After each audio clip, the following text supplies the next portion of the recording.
Ceux-là sont généralement plus habitués à manier le ballon ou la pédale que la casserole ou la poêle. Et pourtant, Manuel Amoros, Aubin Huebert et Richard Virenque ont enfilé une tenue inédite ce week-end. À l'invitation d'Alain Rion, le chef du Lingusto à Cuers, nos 3 apprentis marmitons ont flambé en cuisine. Aubin, c'est plus facile de faire cuire des courgettes ou de plaquer des gros bœufs sur le terrain? La comparaison est difficile, mais là on se brûle un peu les doigts et contre les gros bœufs, les épaules. Donc, mais c'est bien agréable un petit peu de toucher un peu à tout. Et quel est le plat que vous avez préparé ce soir? Alors là, je ne peux pas vous dire. Il y a quoi dedans? Il y a de la truffe, il y a un carré d'agneau. Je crois que c'est un carré d'agneau aux truffes, donc ça peut être sympa. On en vient tous les jours à la cuisine, quoi. La cuisine gastronomique un peu moins, mais c'est bien ça. On prend des petites bases. Des bases solides pour une future reconversion. Pourquoi pas? Aubin, Richard et Manuel, sportifs émérites et toqués, un menu pour sûr très alléchant.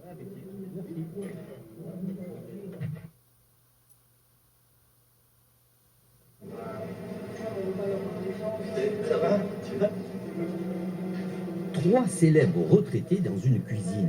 Mystère ou... Déjà, c'est pas la reconversion du tout, parce qu'on a vu aujourd'hui qu'avec un professeur qui est quand même de haut niveau, c'est dur de faire ce genre de choses. Dribble sur plume de perdreau, tacle de carcasse, disons, assez sévère, et bien sûr, c'est l'attaque qui flambe. Ça a été un peu dur, les perdreaux ont beaucoup souffert, mais on y est arrivé quand même. Le premier de classe, c'est qui? Jean-Marc a été le plus mauvais, je pense. Mention bien quand même, car il ne faut pas oublier que ce sont tous des débutants. Et puis bien sûr, pas de surprise, le premier de la classe, c'est Jean-Philippe Durand. C'est vrai que c'est une découverte assez intéressante et ma foi, on a l'habitude de travailler avec nos pieds, maintenant on travaille un peu avec nos mains, mais ça fait assez dextérité de chirurgien qu'on n'a vraiment pas l'habitude de maîtriser. Est-ce qu'à la maison tu cuisines un peu? Non, absolument pas. Non. Je suis capable, avec des bouquins, de faire des choses, mais d'instinct, absolument pas. Si ce n'est juste un steak ou un poisson qui est au four, mais bon. Alors pas du tout. J'arrive à me faire des steaks hachés, pas très difficiles, ou des œufs sur le plat, mais non, c'est pas mon truc. Ouais, les pâtes, l'œuf et tout ce qu'il y a de plus simple. C'est pas grave, champagne pour tout le monde, et l'instant est propice aux confidences. Moi je suis plutôt viande rouge grillée ou poisson grillé. Ah, je dirais les raviolis de ma maman. Du côté de Charlieu, là-bas dans la Loire. Chaque fois que j'y reviens, elle me mitonne ça. Et les plats italiens en général, puisque évidemment mes parents sont nés dans le Piémont, donc des plats piémontais. Ça se dit pas ce genre de choses dans un restaurant gastronomique. Non, mais il n'y a que nous. Non, je dirais que depuis mes années italiennes, j'aime bien la pizza. Mais au fait, que sont les perdreaux devenus? Figurez-vous qu'on les a retrouvés en salle sous une autre identité. Demi-perdreau à la farce fine et au foie gras de faisan. Ça chante là-dessus, hein.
Ferreri et Florian Maurice, invités d'honneur de la 4e édition de la TOC et les sportifs, un rendez-vous organisé depuis 1997 à Cuers dans le département du Var. Le principe est simple, chaque année Frédéric César invite dans son restaurant Le Lingousto des sportifs de plusieurs disciplines afin de les initier aux préparations culinaires et aux services. Tous sont encadrés par le chef de cuisine Alain Rayon. Organisé le week-end dernier, la TOC et les sportifs 2000 avaient également convié l'ancien Marseillais Jean-Philippe Durand, mais également la star du ballon ovale Philippe Bernatsal. Deux footballeurs et un tennisman, le Toulonnais Fabrice Santoro, sont passés à table hier soir et ils participaient à la 5e édition de la TOC et des sportifs, une initiative qui invite des champions à jouer au cordon bleu. C'était à Calas, dans le Var, sous les yeux et la bouche de Jean-Pierre B et Didier Turquet. Quand on est sportif de haut niveau, on se lâche très rarement côté hygiène alimentaire. L'énergie se pèse, se mesure, pas question d'avaler n'importe quoi, n'importe quand. Pourtant, hier, il y avait une récréation dans les rangs des sportifs. Il fallait allier au talent physique, qui font la renommée des champions, de réels talents de cuisinier. À l'occasion de cette 5e édition de la TOC et les sportifs, Fabrice Santoro n'est pas monté au filet, de bœuf, cela s'entend, mais a effectué un set gagnant sur une préparation de raviolis de truffe au parmesan, et ce jusqu'au service, toujours gagnant, mais en salle cette fois. Je sais faire bouillir de l'eau, préparer de bonnes pâtes al dente et réchauffer une petite sauce de tomate au micro-ondes, voire dans une casserole si je fais l'effort.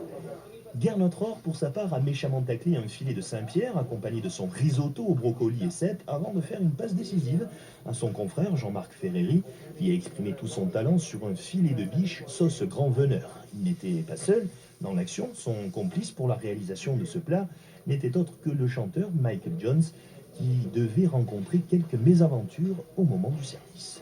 J'ai fait une connerie avec la sauce, je me suis donné la main. Ça m'a été difficile finalement. Nous on fait dans le luxe, mais pour eux ça doit être quand même, servir autant de personnes aussi vite, ça doit être vachement dur.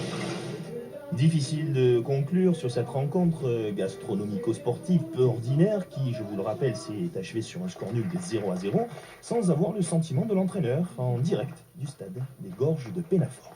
Les petits coups de main, les tours de main que l'on a, c'est vrai qu'ils le comprennent relativement vite, ne serait-ce pour faire un ravioli, de la manière que l'on le façonne, qu'on le colle les deux pattes, ils s'apprennent très vite. Ils sont pleins de bonne volonté. À l'hostellerie des Gorges de Pénafort, Philippe Da Silva, l'un des plus grands chefs de la région PACA, avait invité ses amis sportifs. Ambiance feutrée, retrouvailles entre amis, discussions animées, Méodia Sidibé, Olivier Banis, David Ginola, José Cobos, Gernot Rohr, Daniel Zuereb, Jean-Marc Ferreri étaient là pour enfiler la blouse blanche pour la bonne cause. Le départ, c'est de participer à une soirée entre sportifs. Ça aussi, c'est quelque chose de très sympa, de découvrir d'autres gens. Je crois que c'est bien de découvrir d'autres sportifs. Et puis, bien sûr, c'est aussi pour faire bénéficier une association qui est la Locomotive, qui est une association pour les enfants malades atteints de cancer et de leucémie, bien sûr. Donc, c'est vrai que tout ça réunit. C'est avec plaisir que je suis là. Je suis toujours au fourneau pour la bonne cause. Que ce soit pour une cause caritative, que ce soit pour mes enfants, c'est toujours pour une bonne cause. Et ce soir, qu'est-ce que vous allez nous préparer? On va demander à la spécialiste. Là, nous avons... c'est une surprise, mais c'est à base de produits locaux. La bonne cause, certes, mais nos sportifs sont aussi là pour la détente. Avant d'entrer en cuisine, la TOC est obligatoire. Quand je me réveillerai, c'est 58. Non, 64 la grosse tête. Je n'ose pas lui mettre sur la tête parce que les beaux cheveux... Attention, parce que je le vaux bien. Et de mettre une TOC, ça va te gêner? Non, je crois pas. J'ai l'habitude toute l'année des TOC. C'est une nouveauté quoi, pour moi. Mais, comme on peut remarquer, c'est vraiment un rendez-vous entre champions dans un endroit fabuleux. Et on prend beaucoup de plaisir à assister à ce genre de soirée. Maintenant, passer à la cuisine, ce sera une autre paire de manches, mais bon, on verra bien. Bon appétit. Et pour ces messieurs, le challenge était aussi de prouver à leurs épouses qu'ils pouvaient être aussi performants sur la piste et sur la pelouse que devant les fourneaux. Est-ce que c'est vous qui faites vous-même la cuisine à la maison? Ça dépend. Nous, généralement, les sportifs, on sait préparer les pâtes. Donc, moi, je les aime bien al dente. Donc, ça, c'est facile à préparer. Et après, le barbecue, il n'y a rien de plus simple. Donc, je me limite à ça, mais je le fais très bien. Et madame est contente? Ah oui, et même les amis. Ce sont toujours les mêmes, donc ça va, c'est que ça se passe bien. Ouais, voilà. Ah oui, c'est aphrodisiaque. Ça, c'est pour David. Ah, apparemment. J'aurais préféré, parce que je suis galant, j'aurais préféré servir à une dame. Ah si, c'est ton épouse, c'est pour ton épouse. C'est vrai? C'est vrai, c'est normal. Sous les applaudissements.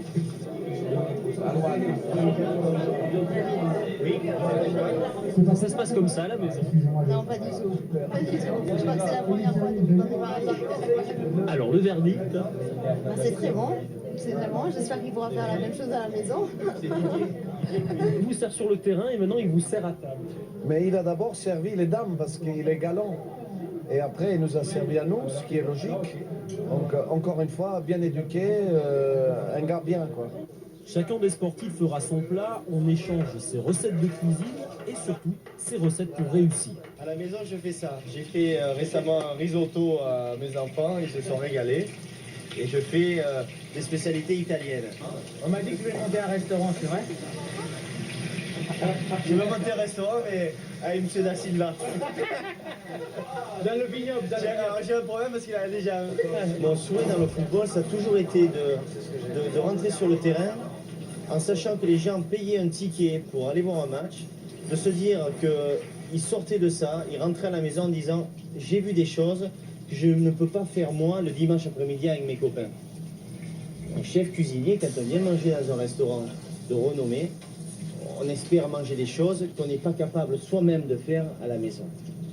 El Magnifico a servi 80 invités, son carré d'agneau au jus truffé. Tout le monde s'est quitté très tard et s'est donné rendez-vous avec de nouveaux camarades de jeu l'année prochaine.